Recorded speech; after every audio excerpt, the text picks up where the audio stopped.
What's going on, everyone? This is Corey with Xbox Tavern with another review, with my first review of 2024, and that game is going to be Lil Guardsman.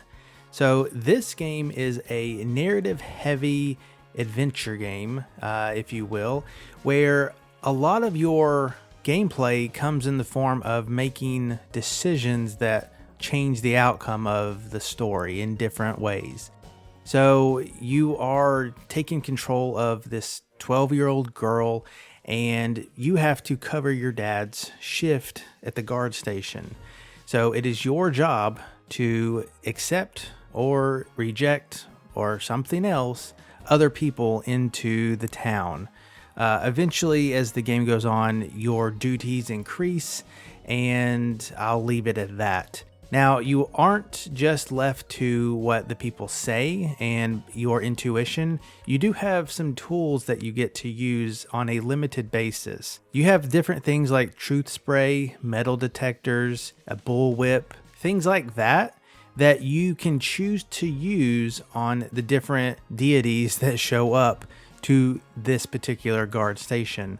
Now, you have to be strategic in which ones you use because you can only use a certain amount of them every shift, and you have to pre-plan out which ones of those you could possibly even bring into that situation. As you play through the game, opportunities will arise for you to increase the amount of times you can use those tools, but for the most part they are limited, and you do need to be a little selective in how you use them. Now, that is probably the core chunk of the game, is making these decisions based off different interrogations that you do and learning about the people who are trying to enter or join your forces. And one thing I almost forgot to mention is there is a time travel mechanic. You will quickly find out that you have the ability to rewind time. Again, that is a limited thing that you can do, and it only works in the guard station when you're doing your interrogation. So you can actually do a little bit of trial and error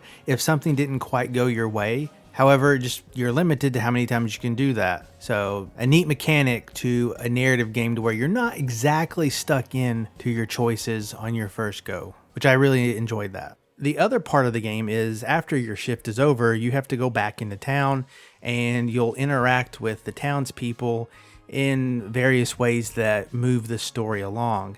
And the people that you run into will highly change depending on who you let in, or what person you allowed to assist you, and that's going to change the outcome of the story.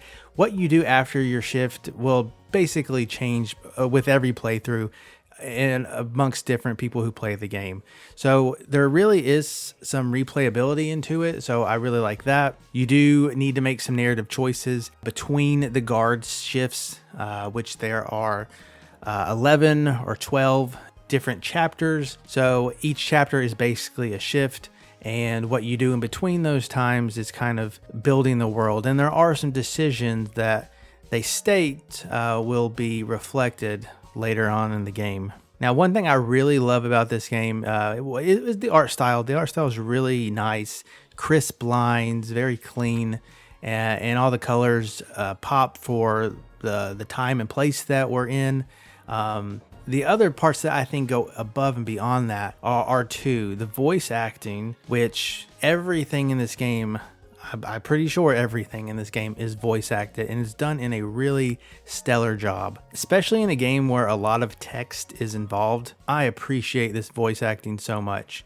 And not only did they have voice acting, it's done well. All of the characters seem like different people. I don't know, it was really a nice thing to see, and it probably made this game more enjoyable for me when I didn't have to read all of that, because I'll be honest, I will tend to kind of skip through some of that stuff after so long. I can only take it so long. The other thing is the writing. This game has humor coming out of both ears. It is very funny, and I think if you allow yourself to kind of be in the game and don't skip it like I maybe usually do, you'll probably have a good time with it. I really enjoyed my time. I played the entire thing in just a few days. I really didn't want to play anything else, which says something. And it's not incredibly long, which I can appreciate nowadays. That's not to say that it's short, but it will not try to hoard your attention which I think can be a hindrance to some games. So I think the length is just right. And I even have a sense to replay this game with different choices, which I will probably do in the near future after a little bit of time has passed and I kind of forgot what has happened a little bit. So that's kind of Lil Guardsman. It's fun. It was unexpected for me. I didn't know much about it beforehand. I'm glad I picked it up, and I hope you've enjoyed this gameplay, and it kind of gives you a little inkling to try it out. So yeah, with that, be sure to go to xboxtavern.com if you aren't already there. That's where I'll have the final score for the game, and that's where you can see a ton of other reviews that we put out all the time. So with that, I've been Corey with Xbox Tavern. I'll see you in the next one.